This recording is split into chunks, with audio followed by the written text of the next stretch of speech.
Have you ever stopped to wonder if feeling truly comfortable in your body, in your skin, literally, can totally transform the way you create and grow your business? And when I say skin and body, I do mean literally your physical body. And this is something I have never talked about on this podcast. And this episode is exactly about that. So we'll dive in, but first, welcome to the new episode on From Grind to Grace podcast, the podcast for the alternative entrepreneur, the entrepreneur who is choosing to flip the script and choose freedom first. Because when you stop grinding for freedom and start creating from freedom, success just follows. The question is, the big question is, how do you do it? So on this podcast, I'm on the mission to unpack this. And for that reason, I invite all sorts of people, guests, to contribute to this topic, to this mission. And today we are going to talk about your body. And I have an amazing, bold, beautiful guest of mine for this episode. Her name is Leslie. And Leslie is a registered dietitian and personal trainer who helps women lose weight without a diet while eating food she loves using her unique method called digestion codes. So very welcome, Leslie, on my show. I'm so delighted to have you here today. I can see, from the chat we just had before I clicked record, the energy is flowing. I'm loving it. It's so excited for today's conversation. How are you? I am fabulous. Thank you. How are you? I'm very good, very excited. It's just I know it's gonna be very interesting. I have never talked about diets, about nutrition, about weight loss on our podcast, but I do believe, and correct me if I'm wrong, I do believe taking a good care of your body, what you do with it, how you help it to feel better, actually creates huge returns when it comes to creating your business as an entrepreneur, and also contributes to the whole idea of creating your business from freedom. What do you think about that? Totally. I mean, you said it in the beginning of grind to grace, and your body keeps the score. So if you are used to a certain level of stress in your life, if you don't handle what the body knows, then you're going to return to stress no matter what, even as you're trying to get to grace. You'll keep wondering, why do I keep moving back to stress? Why do I keep moving back to stress? Why is it I say one thing, but then I get another?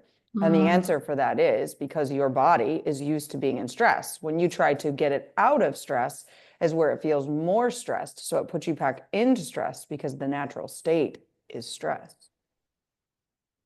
Yeah, that is so true because I know for myself, I have a slip disc, for example, and I know if I don't deal with it, it doesn't matter how many affirmations I do. It doesn't matter how, when I get up in the morning, I do all the happy things to raise my vibe and those kind of things. But when I'm sitting here at my desk trying to do things and I feel that disc and it's hurting me and my back is hurting me, it's that constant nagging thing, affecting everything. And I'm not even talking about feeling generally energized, feeling happy, And also, and just this thing came to my mind, let's say in terms of branding yourself and how you feel in your body and how you cannot actually brand yourself the way that feels powerful because you're not comfortable in your skin, right? And how important it can be for somebody. I know for a fact, I know people who never do a photo shoot because they don't think they look good enough. So, Totally. Yeah. yeah.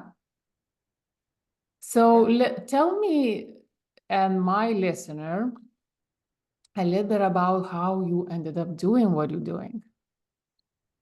Yeah, I mean, truthfully, I became a registered dietitian. I always joked that I became a registered dietitian because I wanted to know more about food, but that's not really true. You know, the joke with dietitians is, did you have the eating disorder and that's why you became a dietitian, or did becoming a dietitian make you have disordered eating? Because we know so much about food and we understand it from a different level. But the truth of the matter was, I started high school at 15 years old, like most people do in the United States. And when I guess I was 14 when I entered, right? Yeah, 14 when I entered. But in the very first week that I was there, I had a high school softball coach tell me I was too fat to ever play varsity softball. And less than 5 days later, I had another girl who sat next to me in all of my classes. We had a lot of good fun together because we were alphabetically sat and we laughed a lot. And I was like, hey, you want to hang out this weekend? And she said, oh, Leslie, I'm sorry. You're just not the right size to hang out with us. And I want you to know I was a normal, healthy body weight and size. I was athletic. I always have been. Never had the curves, much more of an H type body, like somebody like Kate Hudson has more of an H type body, but she's really petite, right? She's very small. I have an H type body and I am an average size human. And so it was at that moment that I was like, okay, I somehow have to take my 5'7", 140-pound body and turn it into a 5'2", 110-pound body, which is absolutely impossible to do. It's not even like I could shrink myself 5 inches, but that is what I knew would be successful. I luckily had the blonde hair and blue Now, how eyes do you going for feel in me. that moment? So basically, you were abandoned, you Mm. were rejected. So I always talk about, I went to the bathroom shortly after that. It was, I think, a Friday. I don't really remember the day, but I went to the bathroom and I was like, I see it. I literally see it. I could see all the pimples on my face. I could see how ugly I was. I could see the unibrow I was made fun of in, um, grade school by another kid. I could see that I didn't have the curves, that I wasn't really skinny, that I wasn't petite, all of which I think I was aware of growing up, but it didn't really matter. It wasn't a thing. In my grade school, it wasn't. I remember the one conversation that was ever about weight. I remember the two girls that initiated the conversation, and it made sense to me that they did. I was like, I don't know why they care about what I weigh. Like, it didn't even matter, you know? It was just like another blip on the radar. But I remember thinking, as I looked into the mirror, I will do anything and everything to get myself to look like that. And that's what I did for all 4 years of high school. I was not the kid that enjoyed high school. I cried the day I had to eat in the lunch line because I couldn't control the amount of calories. I never really went to the bookstore and got the candy that you could get and the free range that you started to have in high school and compared to grade school in the States. I didn't I didn't do any of that. I counted, I portion controlled, I did Weight Watchers, I did the Atkins diet back then. I did low calorie, low fat diet, right? I did everything. I began to exercise at 15 years old. I decided that I was going to start exercising. I played sports at night and I told my mom that I was going to start waking up in the morning at 5 a.m. to work out. And literally, since that agreement, I have worked out in the morning every day, unless I've been massively sick, had a baby, or was unable to for some very strange reason. Like, even when I have to wake up early, I somehow get 30 minutes of exercise in. That's my dedication level, right? But at that moment, it was just give me anything. But like every dieter out there, I did everything I just said, all of the diets, counted, portion controlled, meal plan, did everything, including exercise. And I actually left high school overweight. I left high school heavier than the day I had both of my children. And that's because those things don't work. So I really became a dietitian because I wanted the answer. I'm not seeing success. I'm doing everything that the world tells me to do, but I'm not seeing success. So what better to do So you than were go get the actually degree? doing Oh like yeah. you were able to discipline yourself. You were actually doing those things. Yeah. Yep, with zero success. That's why people say, I'm doing it, but I'm not seeing it. Or people say, I know what to do and I'm not seeing it, because we're only working mentally and physically, technically. Mentally, physically, emotionally, and spiritually. They all have to be there to be successful. But the Yeah. majority of the world isn't doing that. And now with weight loss drugs and things like that, it's even easier for you to see a result and not actually have to change those things. That's why people go to this ease. Just give me this simple thing so I can get this scale and feel worthy. But then there's a disconnect, because you still feel like the fat person you once were, or the unhealthy or unhappy person, because you never evolved mentally and spiritually. So that's why no matter what, we always tend to go back. So why in high school was I unsuccessful? Because I was only mentally and physically going at things, but emotionally and spiritually, I hated myself. I hated my body. I hated who I was. I wanted to be somebody completely different. So I could never get the results because I was going at it the wrong direction. We aren't, we must solve all those pieces. So truthfully, I started then, but my journey didn't. I'd love to say that once I, went to school to be a dietitian, it changed, but it didn't. I got to college and I thought, something has to change. I can't be a dietitian and look like this. So I was away from my family. I dormed 1 year in the school that I went to because it was actually very close to home. And in that 1 year, in probably a month into college, I was like, I'm going to stop eating. So I did what most girls do, and I ate maybe 100 calories for breakfast, 100 calories for lunch, 100 calories for dinner, and I worked out 3 times a day. And within, I think, 5 weeks, I lost the 25 pounds in which I had gained. So I got back down to around 140, 145, which is ideal for a 5'7" person, quote unquote. Don't, if you're a 5'7" person and you're not there, please note that is a standard that's outdated, but that's where it needed to be. But I still didn't have any answers. I had no idea how I was going to keep this, right? So eventually my cousin figured it out because we worked together. She told my mom confronted me, I denied. So I was like, okay, I have to eat again because I'm not going to one of these clinics. I'm not one of these people. It was like just as fast as I decided to be anorexic was just as fast as I turned it off, but I wasn't getting it back. So I ate like a normal person and kept 3 days workouts. So I would work out in the morning before I would go to school. I would work out in the afternoon in a break in between classes, and I would work out at night. And on weekends, when I knew we'd be going out, I would just like skip lunch in order to be able to afford going out. And I lived very unhealthfully, but I kept the 25 pounds at bay until I had a more stressful life, becoming a dietitian. And then, internship was really rough. Like you worked all day, you went to master's classes at night. And I mean, I was maybe getting 4 hours of sleep then. And that's when I decided I was going to enjoy college. And so I gained about 10 pounds because I was really enjoying college. I was like, forget this, I'm done. I had no clue. And so I spent the majority of my 20s on the same roller coaster everybody does. When I could compartmentalize my life, January, February, March, because there's not much to do, I could lose the 10 pounds.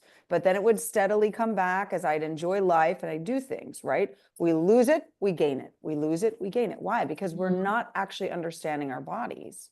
And so I decided to become a personal trainer because I was like, something's missing. The nutrition piece isn't enough. I need to learn more about the physical piece. So I became a personal trainer. I became more obsessed with exercise. I taught spin classes, like cycle classes in the morning and in the evening. I basically taught 14 classes a week, sometimes 18 classes a week at a gym, killing myself there. And to be honest, I weighed 15 pounds heavier because I wasn't nourishing the body with the physical activity. I was over exercising, under fueling, and that leaves our body in a state of stress, of unable to lose weight.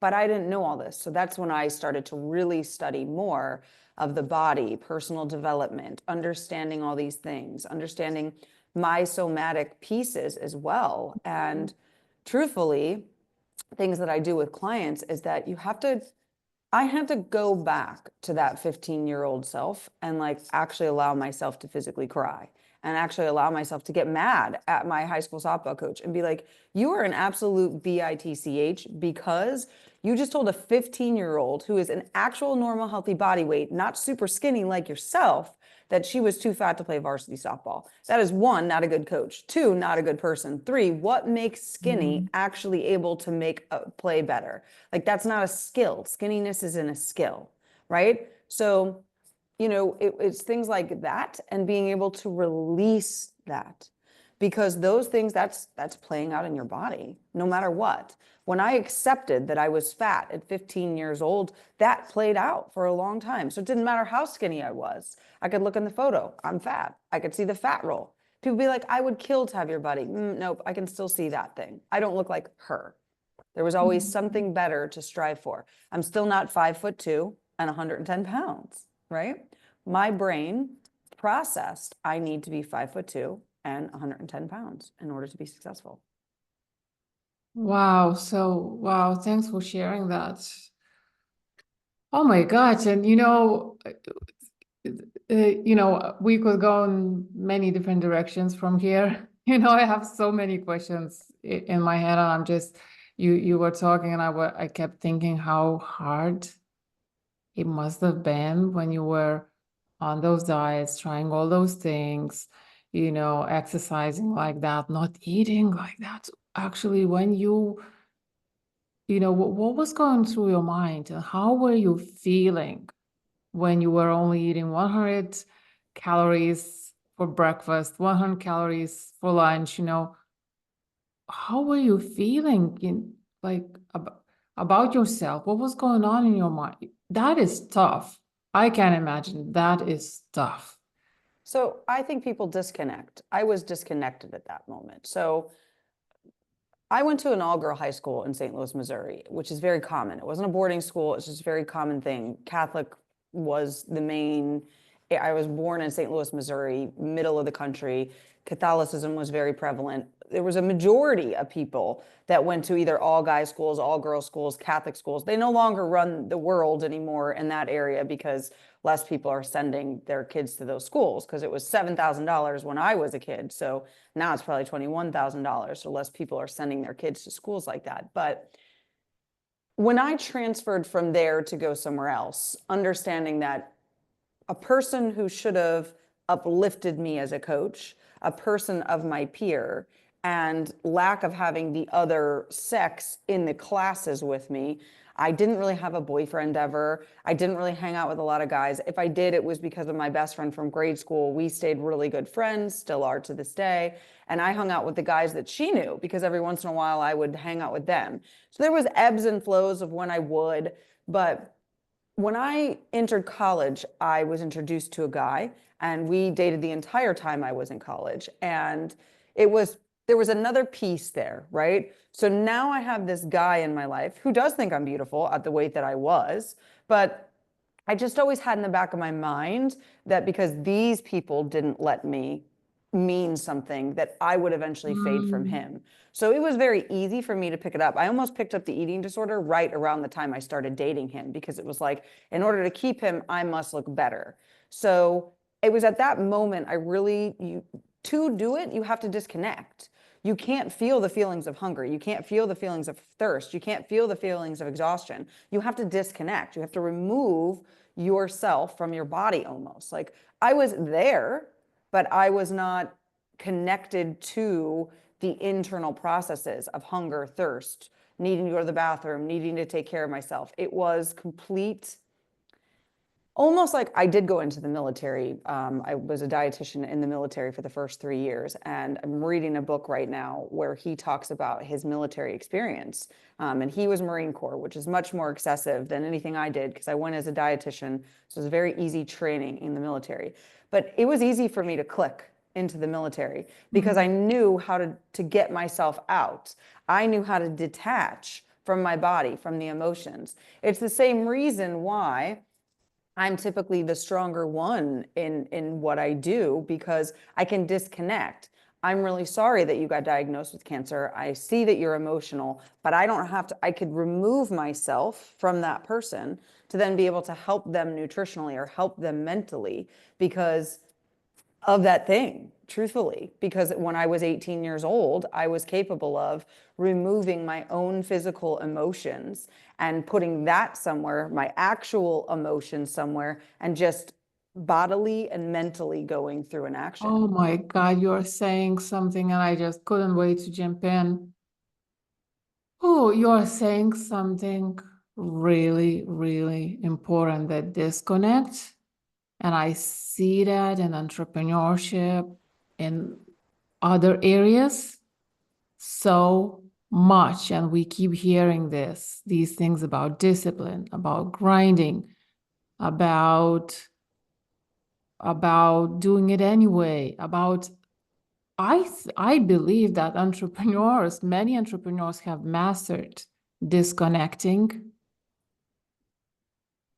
and the price they're paying for it is they lose themselves.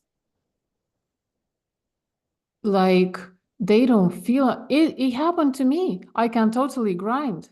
I can tell, and I think I used to even post like I feel like I'm two different persons. Mm-hmm. I'm this person in life, and then like, and I've given this example a few times. I need to do a Facebook Live, but I am crying, but here I am now, wiping off my tears and doing a makeup, and 10 minutes later I'm sitting in front of the camera, all smiley, doing a Facebook Live. But that disconnect Yeah. eventually caught up, and eventually I was like, who am I? Yeah.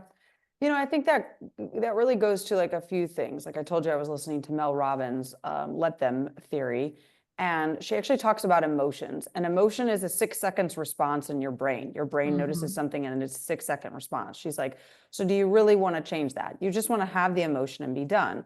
The problem with most of us is that we were raised at a time that emotions we weren't allowed to have, right? I wasn't allowed to be sad as a kid. I wasn't allowed to get angry as a kid. I wasn't allowed to throw a temper tantrum in a grocery store. I wasn't allowed to do those things. So as an adult, you're fighting the response of not doing, you're fighting the response of like, I want to cry, I want to be angry, but you know not to. So it's really easy for us to displace. So now that you've done work on yourself, you become an entrepreneur. Most people have to, right? You can't really be successful as an entrepreneur without continually growing yourself, right? So then you notice like, oh, I have this big sad emotion. I used to say this all the time. People would be like, well, why don't you just cry? I'm like, because I'm afraid I won't stop. I'm afraid I won't Mhm. stop. That little girl who was 15, and prior to that, the many things I could have, I didn't want to cry because I was afraid once I start crying, will I ever stop? Right? So that was the big thing that was there. So as you're saying, there's so much disconnect. And yes, the discipline, do it anyways. What I really try to get to people is that there's a difference.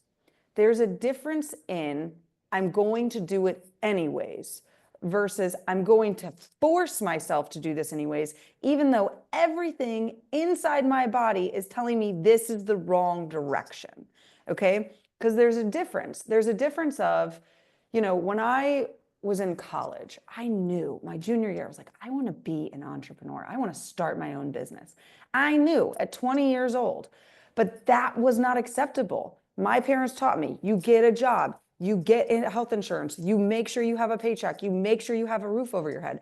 It wasn't go explore the world, go be an entrepreneur, mess up, blow money, accidentally fall on your butt and not be able to pay your bills.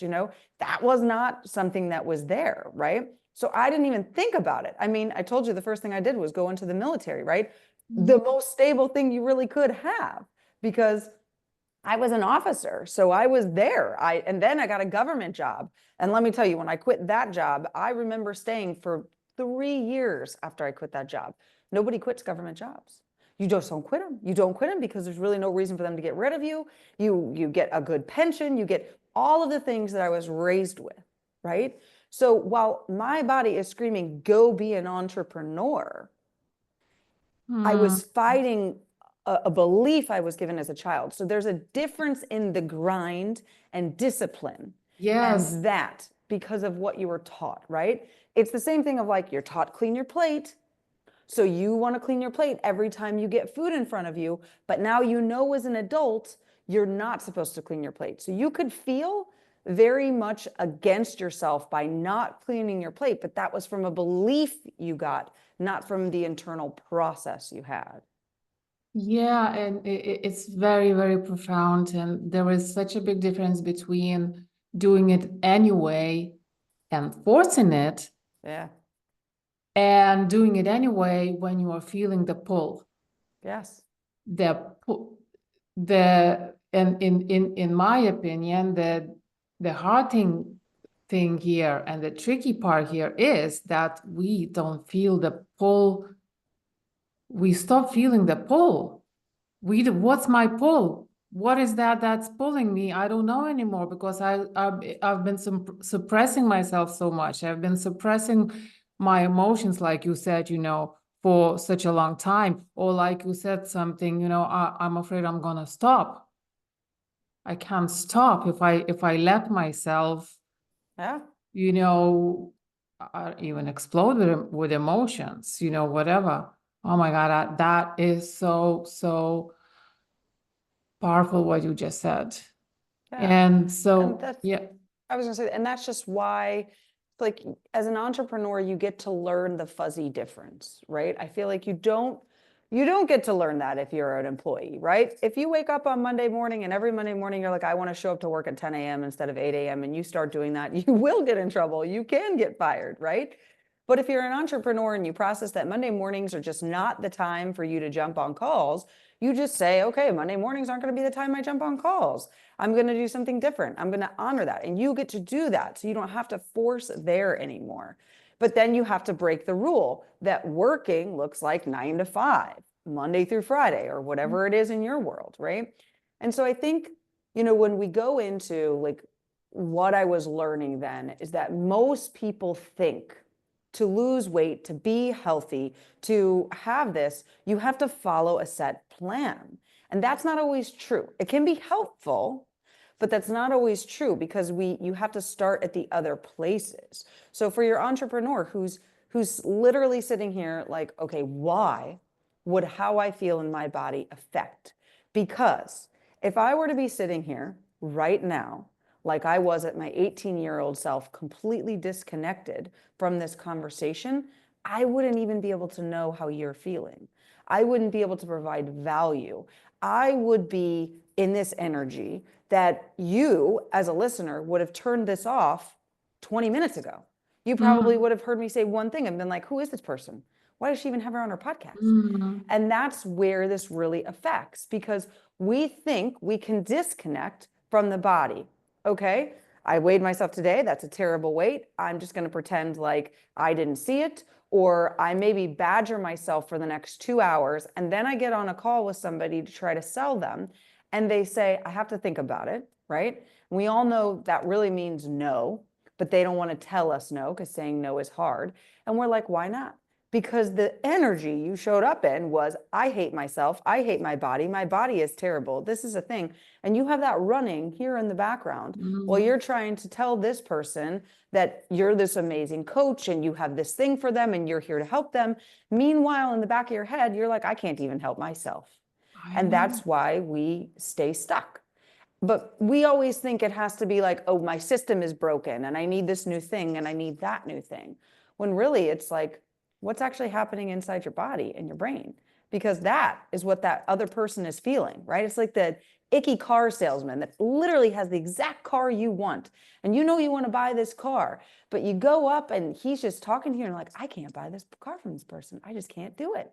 And you walk down the street and you find somebody different who's giving you the same exact car, charging you $2,000 more, and you say yes. And you're like, I Mm-hmm. don't even know why I spent $2,000 more, but it felt way better over here, right? Because of whatever this person had. And that's like Phoebe aura type stuff, you know, from like Friends. It's kind of what I joke with people. That's why the body means so much, because you're giving this off and you don't even know it's affecting your business. Again, so many questions. And I was also wondering, so how did you consolidate everything, you know, and how did you find that connection? What Yeah, happened?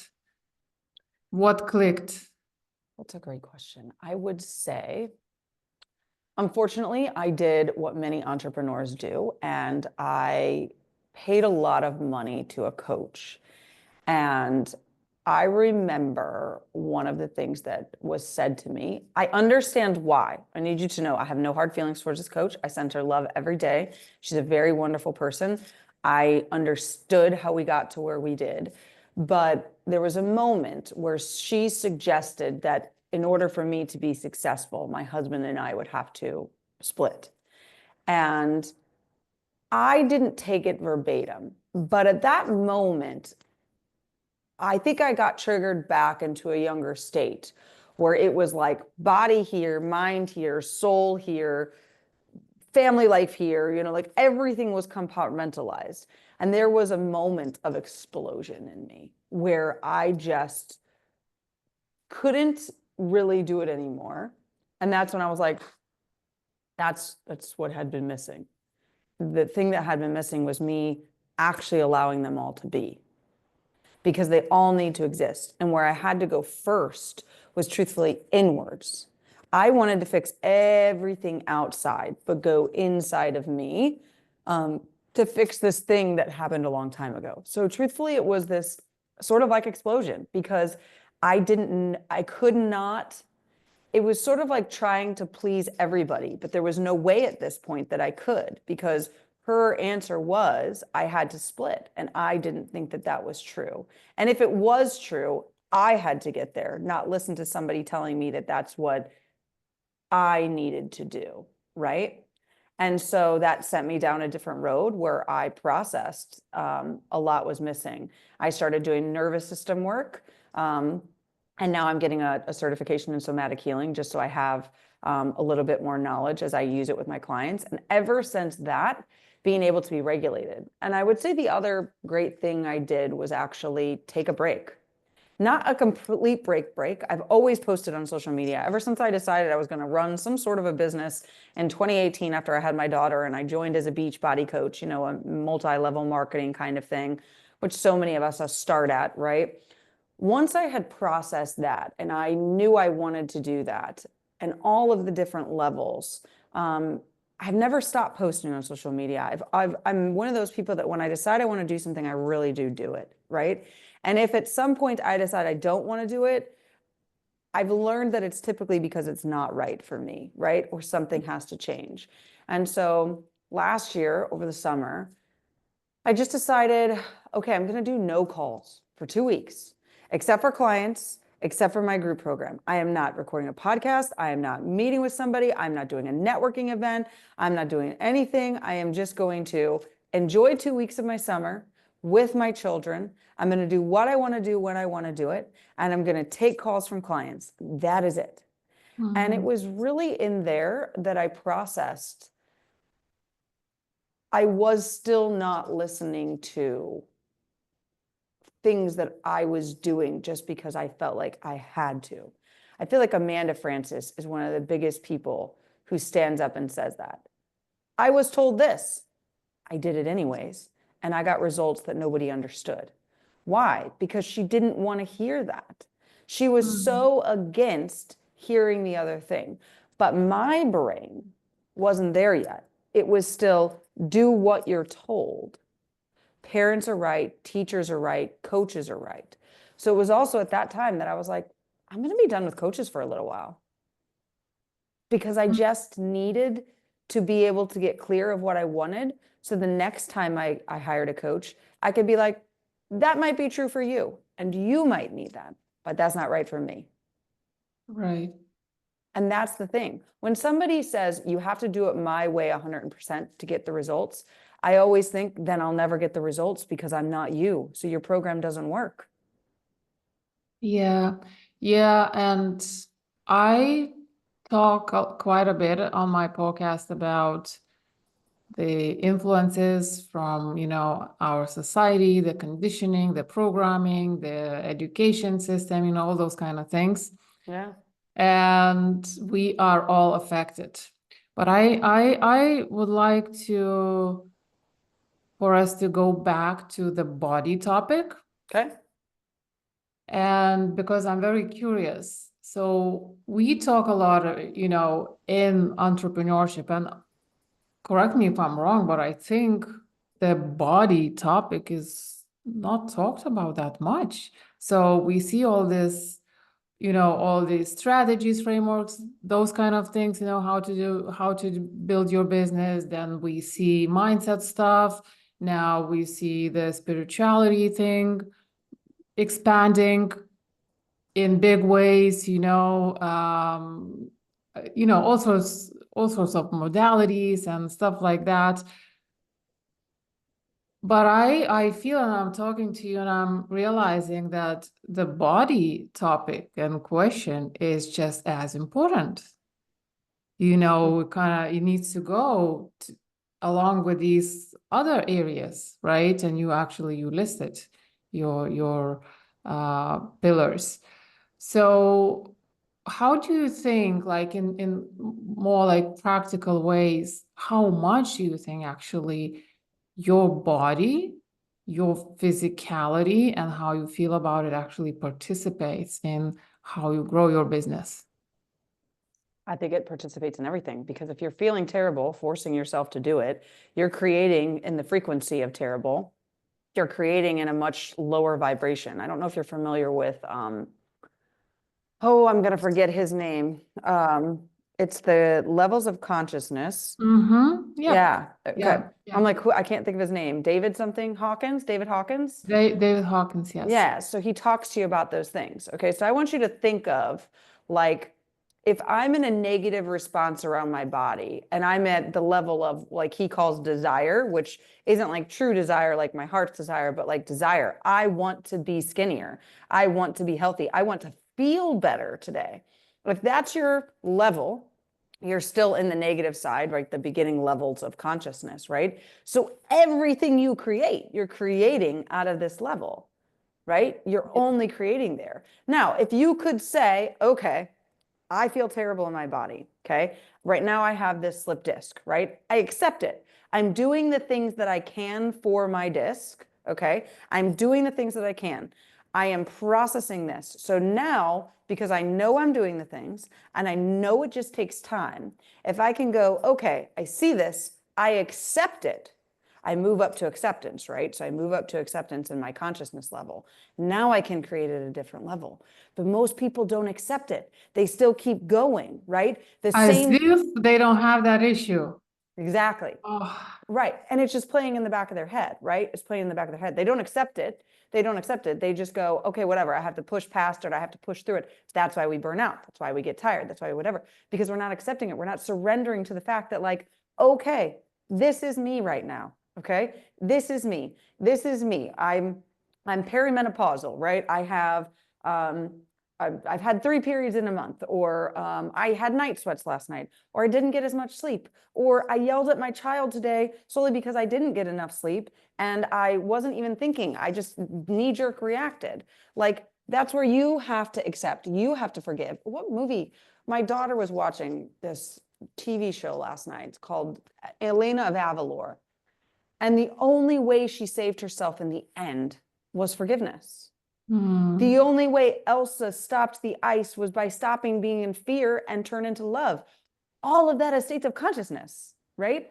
That's what each one of these people, like, thank God Disney like has changed, in my opinion. Like there's no more, although Cinderella is a great story if you've ever heard I can't think of her name, Marianne Williamson's take on why Cinderella is actually how you manifest. If you haven't, the law of oh, wow. compensation that she wrote, she talks about it. She talks about how Cinderella is a good story for that.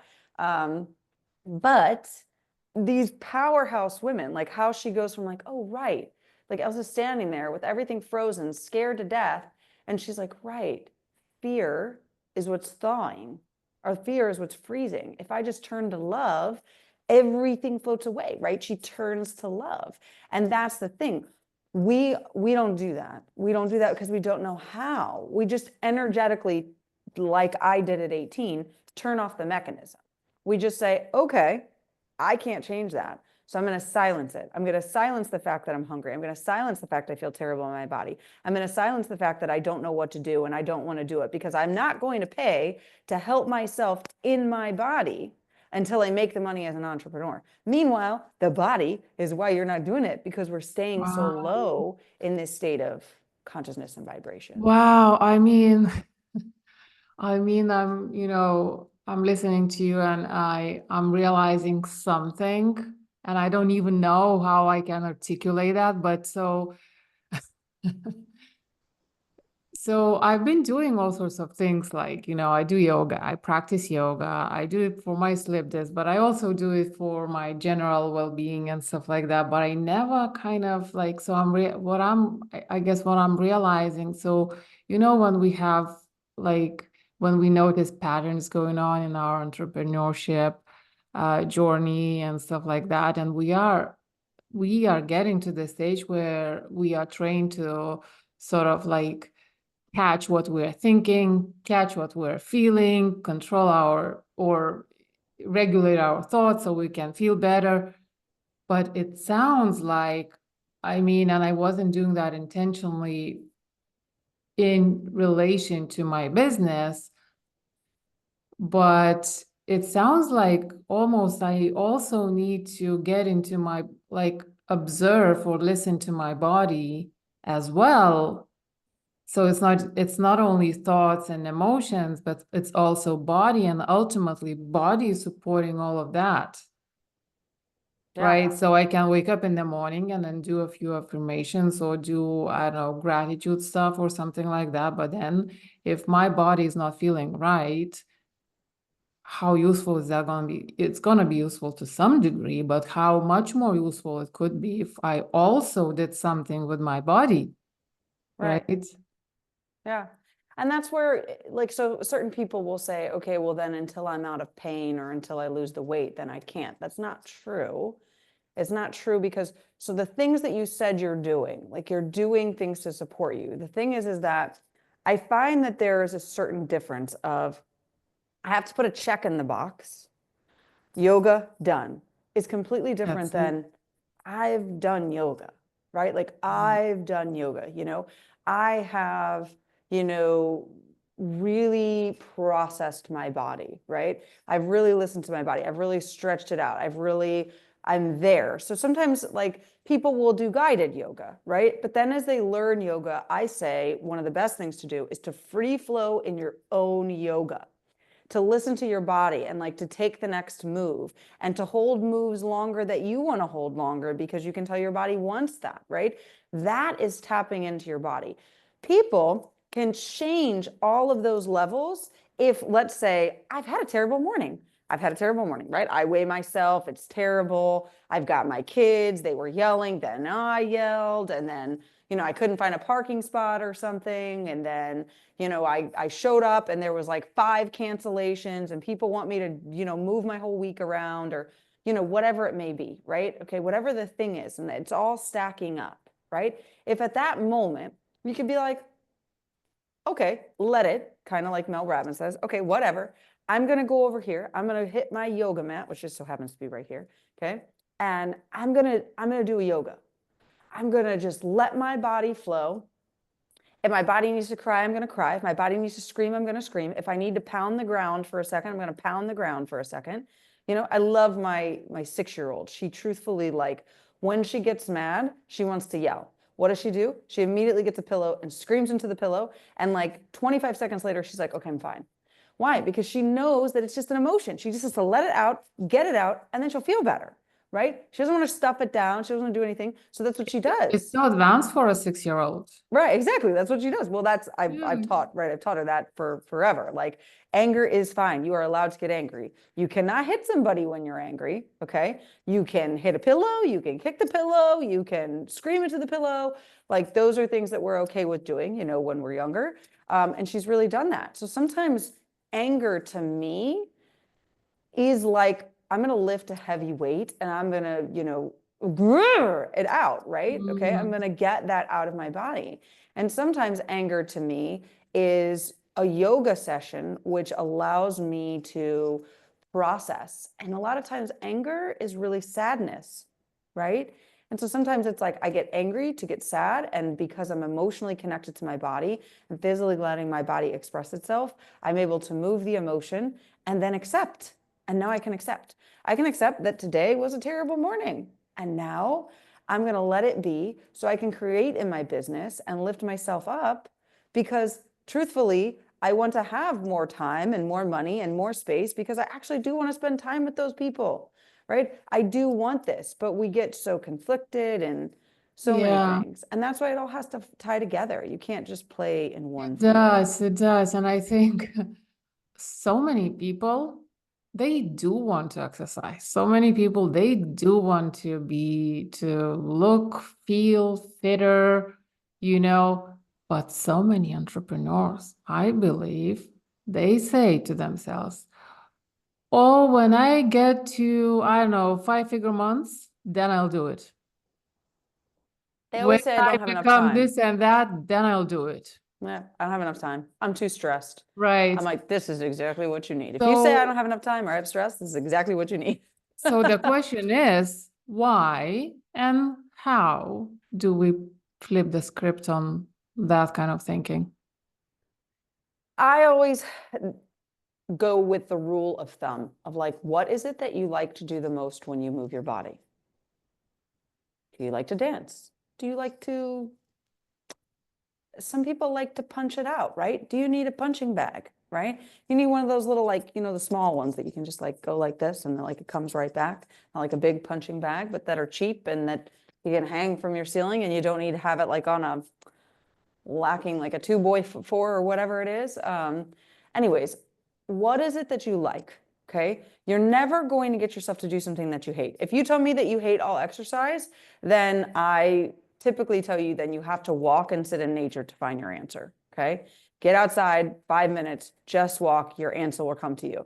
Everybody's body wants to move. If you have like, I hate all exercise, that tells me that there was something there in your childhood from PE class or recess or something that you're still holding on to that just needs to be let out so then you can do what you love to do, okay? But that's the first thing, is figuring out what is the thing you actually enjoy doing. And then start with a minute. 1 minute, 1 minute. Yes. That's all you got to do. 1 minute, Yes. I'm going to sit here, I'm going to dance to my favorite song before I get started.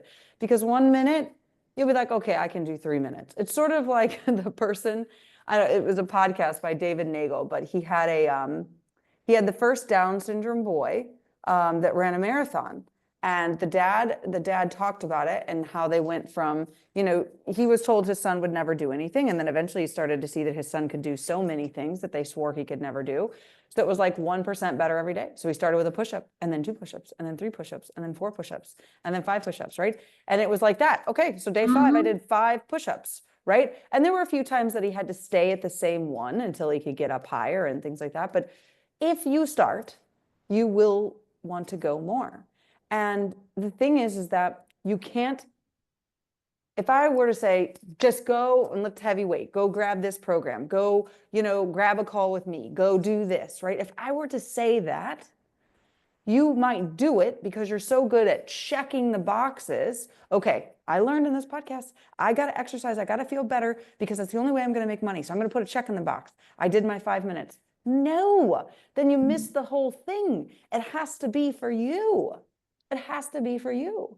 It cannot be because somebody else wants you to do it. Some days I've got a whole exercise routine I have set up in my brain, and I show up and I'm like, nope, not what my body's going to do today. And I Yeah. completely change it. And it's so great. And I promise you, you're not going to lose all your fitness by following that. Your body will love you for it and it'll be great. Mm. So I always say, find the one thing and start with a minute. You don't want to do a minute? Start with 30 seconds. Yeah, I know. And in yoga, we say just get on the mat.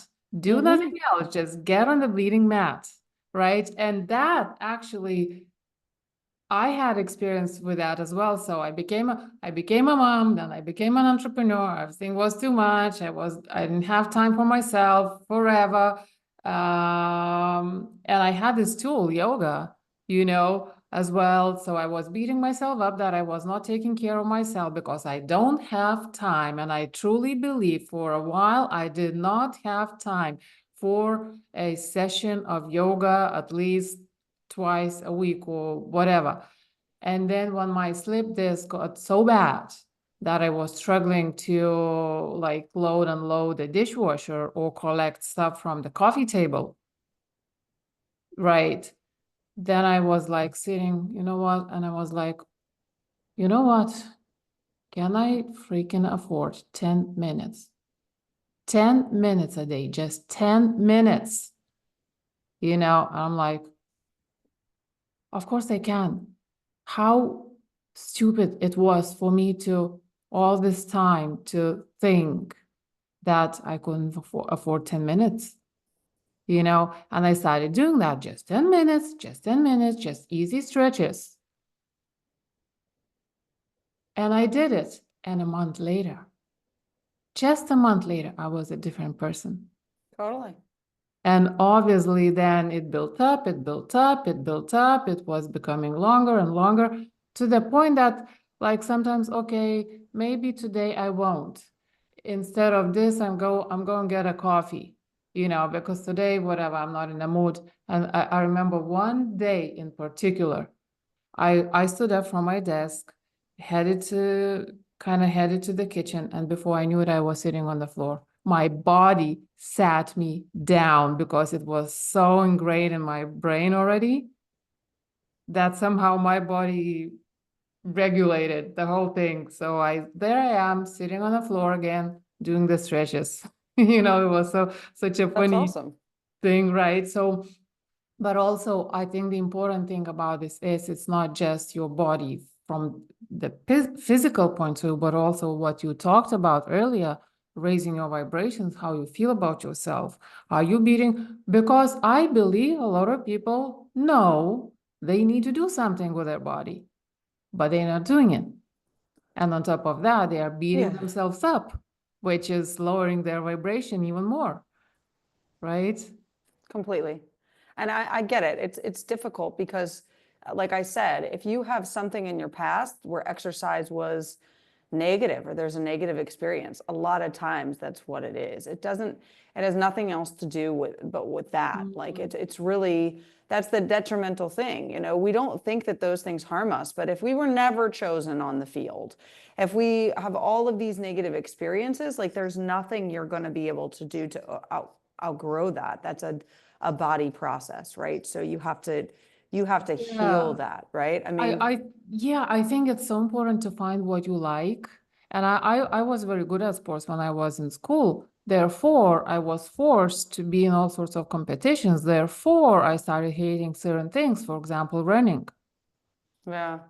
or athletics. And until this day, I have allergy for that, like running. Like everybody is running, everybody around is running. I Yeah. hate it. I hate it, right? But I found other things. I played tennis then I do yoga now.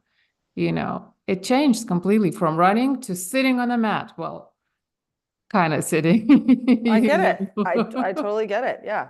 I mean, I've said multiple times my entire life, I was like, I'm going to run a marathon. And I'm never going to run a marathon because I don't want to do it to my body. Like my body, I've run tons of half marathons. And at 13.1 miles, never does my body go, I want to do this again. It's Mhm. like, I'm good. I'm done. And that's just the thing. I think doing the halves always sold me on why I was never going to do a whole because my body didn't want to go any further. It was like, I'm good. I'm good. And the Yeah. way that I would feel terrible for the next 24 hours because of how much I put on it, like, I'm okay. I'm okay. Cool to the people that want to do that. My body doesn't want that anymore. My body just wants to feel good. I want to maintain my level of fitness, get even stronger, do things that are healthy for me, change as I age, because I want to make it to 80 and 90 and not have like immobility problems or not want to walk or not want to, I want to be at a healthy 80 or 90. Okay. I don't know that I want to make it to 100. Still not sure about that one yet, but I'm likely to make it to 90 since all of my grandparents but one made it to 90 and one is still alive. So, it's one of those like, I'm likely to do it. And I want to be like that grandma because she's walking, talking, all the things with little problems. But she also never overtaxed her body. That was one thing she didn't do. Whereas I see, some of the people in my family who's run marathons and things like that, and they're in their 60s and everything hurts and everything aches and everything needs to be worked on because, you know, if we Yeah. didn't So I think listen. what you said goes along with the very topic of this podcast, Yeah. choosing freedom or freedom first. And because this is not about winning the marathon, I mean, it will come. This is about actually enjoying the process and doing what you love and creating your business and your life from that place, as opposed to, you know what, I want to become a millionaire or whatever the thing is, or I want to lose, whatever, I don't know, stones. Yeah. So, It's okay. but Stones work. yeah, but you know what I mean. So this is really about finding what it lifts you up every day. And some sort of thing about your body is equally important. If we're talking about, feelings, emotions, mindset, stuff like that, body work is just as important, right? So what Yeah. can you share some stuff, some maybe more practical things that you do, how you use your body to feel good every day? Yeah, so I'll share two things. How I use, well, first of all, I'll start with how I use my body to feel good every day is going to be different from each person. So that's why when we talked about digestion codes, really truthfully, everybody has something different. But there's two things that I really do tell people to come into their body to even know, because we're always thinking with our heads and we're always in our mind. Truthfully, most people are, right? So, well, two things I really do to help people understand the basics of coming in your body that are super simple. The first one is something you called orienting. So basically what you do, if you're with us here, you can do it yourself. Whether you're seated, you're standing, whatever, your goal is to feel your feet in connection to the floor, your butt in connection to the chair. All you want to do, you can close your eyes if you want to, is feel your physical body present with the physical contact of whatever it is, the ground, the chair, whatever. Okay. So it's all you're doing at first is I am in connection with the thing that is supporting my body. Okay. And then from there, if your eyes are closed, you're going to open them and you're just going to stare at something ahead of you. All right. If you have a screen in front of you, I encourage you not to look at the screen at this point. I want you to literally look at your space. Okay. And all you're going to do is look ahead of you and then let your gaze go to whatever it wants to go to and slowly but surely scan your environment. I'm looking at this thing and that draws me to look at the next thing. And then it looks for me to draw at this next thing. And my eyes are just scanning my environment. So that way, if somebody was looking at you from afar, they wouldn't be able to know your head is even really moving because you're just scanning the environment slowly and surely, taking in everything around you. And that's all you're doing. What you're doing is orienting to your space. Maybe you feel the need to take a big deep breath. Whenever I slow down, I always feel the need to yawn. It's just something that always comes. Whatever it is, you're just going to scan your environment for a few minutes. And what you did was help your brain connect you to your physical space and you to reality. Most of the time, we get so stressed because of our physical view. Okay, there's like 80,000 things, I believe, that can happen in a minute that could take us out, right? So let's say you're doing something here, and then you're doing something there, and then you're doing something here, and then you're doing something there. You've quadrupled. But when you come into your space, your workspace, and you sit down and you feel yourself and you scan the area, you reduce the stress level right away because you've oriented. Okay, I'm here, physically connected. I know I'm here. My body's here. My mind is here. My soul is here. And we've looked around, we've scanned the area, and now I come in and I'm present. And then for those people that are like, that sounds terrible, I have no idea what to do there. My favorite technique is I'm going to take my one earbud out. But basically, you take your thumb with the pad forward and you put it inside your ear. And you're going to rotate your thumb 5 times forward, like towards your ear, towards the front. And you're just going to do that 5 times. And then you're going to change to the other ear. So you'll switch thumbs, switch ears, and you'll do 5 times in the other ear. Here, you could also feel the need to yawn. You could feel the need to take a big, deep breath. You could hear like potentially something opening in your brain, like a clearing, like sort of like you're coming down on an airplane. But what you did there is release stress. That is an anxiety reducer. So there's times when I'm feeling anxious, even when I'm on a call with people or doing something, that I will do that because it allows my physical body to come back, right? All right. We have no idea. Like even on this podcast, you and I had no idea what the other person was going to say. One of us could have easily gotten triggered, easily gone into fight, flight, or freeze, easily gone into anxiety, really simply, right? And so it's at moments like that that I will hide, right? My hair is right here. I could easily have done all that. And you think I'm just holding my hand to my face. So those are my 2 favorites because I get to come into the space. I get to know the space. So now I'm at a different level of anxiety than anybody else. And then number 2, when I start to feel like, oh, something is going on here and I'm not feeling safe in my body, I'm not going to cry because I don't want to here. I'm not going to get angry. I'm going to maybe process this emotion at a later moment where it's okay to do. I'm going to put my finger in my ear. I'm going to calm the anxiety so my body can come back to being centered.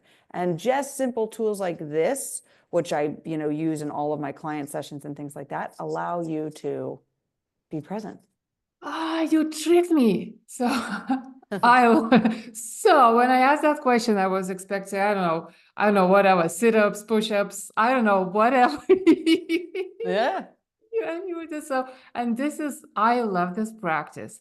This is such a simple way to feel more grounded. And this is such a good way to even start your day when you come to your working place, or sit at your desk or wherever you are doing it, do Yeah. first. I do it before I even start exercise. Oh my God, I I love even though all I did was wake up, do a few things in the house, and then come out here to do my exercise, I always declutter the mind first because I'm not going to be able to know what my body is actually saying if I'm in my own mind, especially if you're a woman who's got 7,000 billion things you've got in your head. And it's like, do I have it all there? There's other tools for that, but these are really good to start with. So Yeah, very cool, very cool. Very quick, very simple. Anyone can do that. So one other question I have for you, it's like, you keep hearing all those things like, the first thing every morning when you wake up, do this, do a meditation or do affirmations or whatever. I have to say, it's very, very, very hard to stay consistent because guess what? I have a daughter. She goes to school. All sorts of things happen. And I wake up and I literally, well, maybe I need to change something. But in my mind, I don't have much time for all those extensive, morning routines. Well, what do you do in the morning? What do you do when you wake up? Or what is your best advice? How to handle all the responsibilities and actually taking care of your mind and your body the way you just showed? yeah, so the first thing that I think has been really helpful, first of all, is to calendar everything. I heard it best, but I didn't take it into practice 4 years ago from a woman named Steph Tuss, who literally said, I will only do everything that's on my calendar. If it's not on my calendar, I won't do it. I will move it once. If I move it more than once, I probably don't really want to do it. So I need to evaluate why I keep moving it. Okay. Mm. And that sounds really terrifying. To me, it has sounded terrifying for forever. But between that and the 12-week year, I really love the fact that I calendar everything. I calendar buffer time. These are the times I'm going to check all the emails and all the things that I think I have to be doing at all times. Okay. So he really talks about the things that you should calendar. I think that's helpful for a woman right away, is to understand, like, I'm going to calendar everything. I calendar making lunches for the kids. I calendar driving. I calendar personal development. I calendar free time. I calendar everything in there. And I don't calendar food. I don't calendar things like that because it's not a part of my digestion code. It could be for others, but that's the first thing I tell people. Second thing, for the first thing that I do in the morning is, I used to gawk at people that would do this, and they'd be like, the first thing in my mind is like, I'm so thankful I'm breathing. I'm like, you're so full of it. Like, that is not what you're thinking. And if so, what am I doing wrong? Like, it would drive me crazy, like, how do these people have this happiness or something? And truthfully, the first thing that I do is do one of the 4 or 5 things that really help me. So I can't say I do one more than the other. Like, I will, like, if I'm like, oh wow, I'm having some anxiety, I might do my, finger ear thing. Okay. If I'm noticing I'm really exhausted, I might, ask myself, like, I get the 5-second rule, Mel Robbins, but does my body need to lay here for 8 more minutes and just do my visualization while I'm laying here in the bed or whatever? So I typically come to the body and hearing where it's at in the moment instead of forcing. No, my check marked box says I must do this. Okay. I have to do the affirmations first. I have to do this. So then when the daughter comes in and they throw you off, and then you're angry because you didn't get to do the thing, and then it all sets the day up. That's why I like to have that window of, these are the 5 things that really work for me. And I check in with the body first, in order to actually know what the best thing is for me. I still do them all. It's just they're in a different order some days than other days, right? The things that I do aren't long. And if you're feeling that way, like, oh, I have to do all these things in the morning and I have to do this because this is what they say allows me to do it, then you're not going to get there anyways, because you're still coming from a shame, guilt, must perspective instead of a, this is in alignment with me, so this is what I will do. That's why you can't grind your way to it. So I always check in with the body, because if I answer the body first, then I'm capable of remaining in acceptance, love, joy, happiness. But why we can't is because we're always overriding our body. I'm going to force you to do these things, even though you're in a state of anger or anxiety because of how you woke up. Right. Yes. Thank you so much for all these tips and all these insights. I really do need to talk more about the very physical part of which, as you showed, still depends so much on how we set ourselves up, like with simple exercises that you showed, So thank you so much for all of that with Yeah, you're welcome. wisdom. And so we're about to finish. I don't want to, but looking at the time.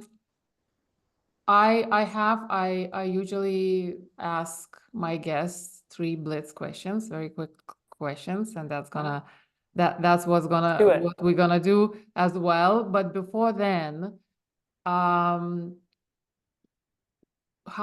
do you help people, and where can they find you? Yeah, so I teach what's called digestion codes, which goes into all those levels of different things, right? I have a different way of saying it. I call it the mind method, but really it's putting all those 4 pieces together, right? Body, mind, soul, and why am I blanking on the other thing right now? I just am. That's okay. It'll come to me. And I do arrangement of things. You can do a course yourself. You can do a one-to-one with me. You can do a group program, whatever you feel like. You can just find me on social media now. Leslie Urbas is my name. Leslie, last name Urbas. I'm really on all the platforms, so you can find me and follow. I'll put the links in the show notes. Yeah. So find and follow, and go from there, and see what fits best with you. The goal is to provide value to you and for you to feel better every day, truthfully. Yeah, beautiful. So the three questions are, so when you hear from grind to grace, what goes through your mind? I literally thought of like a coffee percolator because like, like grind sounds like a coffee percolator and how I used to work at a coffee shop and I used to really actually hate the sound of the coffee grounds, but I always thought it was so wonderful how they would come out so fine and perfect based on what they were. And so I think more of the terms of that, maybe we had to grind ourselves up like that so we could then mold ourselves into the finer place we wanted to be. Wow, what a nice, interesting analogy. Never heard about, that analogy. So Yeah. love it. So the second question is, what change would you like to see in the world? I think I'm seeing quite a lot of it, but I would love for people to understand that it's really how bad our emotions have been caged in our body and truthfully how bad we're treating our bodies that's leading to all of everything, health issues, the gaps in society, all of it. It's just that they all exist, I mean, if we're not healing that part of ourselves, we won't be successful, and that's just the truth. So Yeah, thanks for saying that. And every time you say, you talk about emotions trapped, I I I start getting emotional. yeah, So there's definitely something there. for Oh sure. God. Yeah, and so the last one is, what impact would you personally like to make on the world and humanity? Yeah, I truthfully had love for Digestion Codes to be a global brand so women can understand you can have a body you love, you can feel good in your body, and you can actually be pain-free without meds, without force, without push, with just knowing. And to look at the next ad they see for some weird weight loss health thing is like, I don't need any of that. It's actually all inside of me. I just have to allow myself to have the right coach in the right direction to unlock what's next. Mm, Yeah. yeah, yeah, I love it. Love all of it. Thanks. So yet again, thank you so much for being here. Thank you for your energy Yeah. Thanks for as having me. well. It was really pleasure talking to you and for the listeners. So I really hope you received something very important for you on this episode. And also, I want to ask you to follow and share because that's how we are going to turn this into a real mission that I hope is gonna create impact on the world as well. I will be bringing in more guests and I will be talking to, on all sorts of different topics about how you can create a business from the place of freedom, not the place of grind. So thank you very much for listening and I'll talk to you next week. Bye for now.